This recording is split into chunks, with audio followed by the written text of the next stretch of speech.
Hi, my name is Havish Madhupati, and today somebody asked me this really interesting question.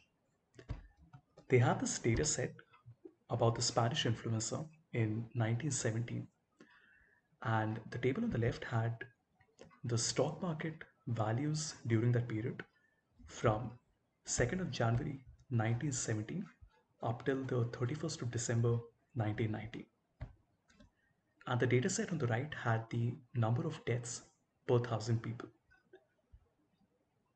So the requirement here was to make two trend lines and then to be able to see whether there was a correlation between the number of deaths increasing and their corresponding impact on the stock market.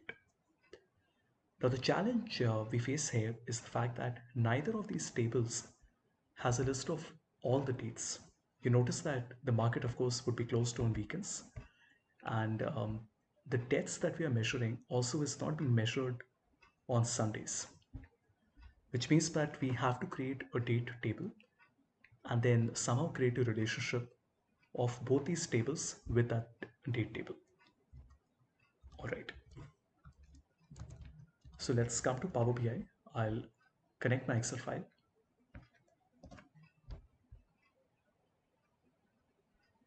So two tables, that means there are two queries, table 1 and table 2. Let's click on transform to see whether we want to make any changes. So in table 1, the date is okay, but you notice these values are not getting picked up as numbers. Oh, they are. So all the numbers are getting picked up correctly. And in table 2, our numbers are getting picked up correctly and the dates are also getting picked up correctly. Let me just change this to a whole number or maybe a fixed decimal number. Okay, that looks better. Table 1 can be renamed as the market value, and then table 2 can be renamed as the number of deaths. Close and apply. Now remember, we want to create a date table that has a list of all the possible dates between the start date and the end date. So we select our table view, new table, and then I can create a my table which is equal to calendar, the minimum of the date from my market value and the maximum of my date again from the market value. The reason we are picking the market value dates and not the deaths date is because the market value data has a larger study period in it. What this does is it gives us a series of dates from the 2nd of January all the way up till the 31st of December 1990. Let's also change the format. So we only want to see the DMY. And finally, we can create a model. So I'll keep the date table in the center and we can connect date to date. This would be a one-to-one relationship. And then date to date, this again would be a one-to-one relationship. Now we can create a line chart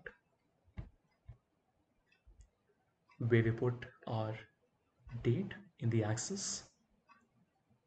The number of deaths is our value and the closing market value is our secondary axis.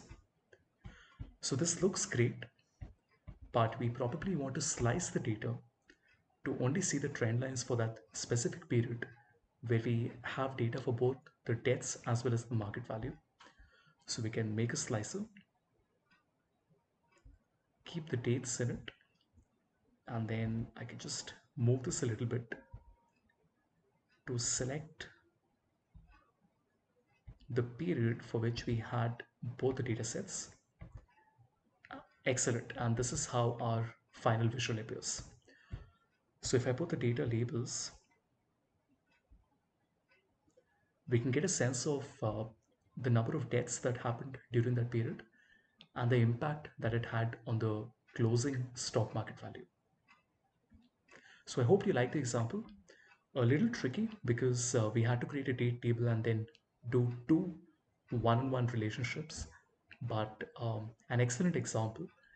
And there would be a lot of cases wherein you would have to do both these things to create the relationship as well as creating the date table.